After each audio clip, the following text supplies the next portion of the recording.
ایک چھوٹے سے گاؤں پھول نگر میں جہاں لوگ محنتی اور خوش مزاج تھے، ایک بڑا مسئلہ تھا۔ گاؤں کے لوگ صفائی کا خیال نہیں رکھتے تھے۔ گلیاں کچرے سے بھری ہوتی، ندی میں گندا پانی بہتا اور ہر طرف بدبو کا ماحول تھا۔ لوگ بیمار رہنے لگے، مگر کسی نے یہ نہیں سوچا کہ اس کی اصل وجہ کیا ہے۔ گاؤں میں 3 چھوٹی دوست سعدیہ، رانیہ، ربیہ رہتی تھی۔ یہ تینوں بہت صفائی پسند تھی۔ اس کی دادی ہمیشہ اسے کہتی تھیں، صفائی نصف ایمان ہے۔ جو جگہ صاف ہو وہاں اللہ کی رحمت اترتی ہے۔ انہوں نے اپنے گاؤں کی حالت دیکھ کر سوچا کہ کچھ کرنا چاہیے۔ وہ چاہتی تھی کہ لوگ صفائی کی اہمیت کو سمجھیں، لیکن انہیں معلوم تھا کہ یہ کام آسان نہیں ہوگا۔ ایک دن سعدیہ اور ربیہ رانیہ نے اپنی گلی کو صاف کرنے کا فیصلہ کیا۔ وہ ایک ایک جھاڑو لے کر نکلی اور گلی کا کچرا اکٹھا کرنا شروع کر دیا۔ کچھ لوگ ان کو دیکھ کر ہنسنے لگے۔ لوگ کہتے کہ یہ لڑکیاں گاؤں کو صاف کرے گی، ایک شخص نے طنز کیا۔ لیکن تینوں نے ان کی باتوں پر دھیان نہیں دیا اور اپنا کام جاری رکھا۔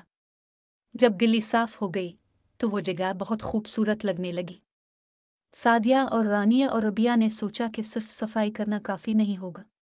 انہیں گاؤں والوں کو یہ سمجھانا ہوگا کہ صفائی کیوں ضروری ہے۔ انہوں نے اپنے دوستوں کو اکٹھا کیا اور ان کے ساتھ ایک منصوبہ بنایا۔ سعدیہ، رانیہ اور ربیہ اور ان کے دوسرے دوستوں نے ہر گلی میں جا کر لوگوں کو سمجھانا شروع کیا۔ صفائی نصف ایمان ہے، سعدیہ کہتی۔ اگر ہم اپنے گھروں کو صاف رکھتے ہیں تو ہمیں اپنی گلیوں اور گاؤں کو بھی صاف رکھنا چاہیے۔ گندگی بیماریوں کو دعوت دیتی ہے۔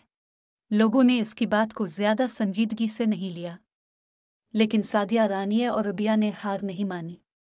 انہوں نے ندی کے کنارے جا کر وہاں کی صفائی شروع کر دی۔ اس کے دوستوں نے اس کا ساتھ دیا اور جلد ہی ندی کا پانی صاف ہونے لگا۔ لوگ حیران تھے کہ یہ بچے اتنا کام کر رہے ہیں۔ کچھ دنوں بعد گاؤں کا ایک بزرگ سعدیہ کے پاس آیا اور کہا، بیٹی، تم نے ہمیں شرمندہ کر دیا۔ ہم بڑے ہو کر بھی وہ نہیں کر سکے جو تم کر رہی ہو۔ بزرگ نے باقی گاؤں والوں کو سعدیہ اور اس کے دوستوں کی مدد کرنے کے لیے بلایا۔ لوگ اپنے گھروں سے جھاڑو، بالٹیاں اور کچرے کے تھیلے لے کر نکلے اور پورے گاؤں کی صفائی شروع کر دی۔ کچھ دنوں میں پھول نگر ایک صاف اور خوبصورت گاؤں بن گیا۔ جب گاؤں صاف ہو گیا تو لوگوں نے محسوس کیا کہ وہ بیمار کم پڑنے لگے ہیں۔ بچے خوشی سے کھیلتے اور ہر طرف ہریالی نظر آتی۔ گاؤں کی مسجد کے امام صاحب نے جمعے کے خطبے میں سعدیہ اور اس کے دوستوں کی تعریف کی اور کہا، صفائی نصف ایمان ہے، اور سعدیہ اور اس کی دوستوں نے ہمیں یہ سبق یاد دلایا ہے۔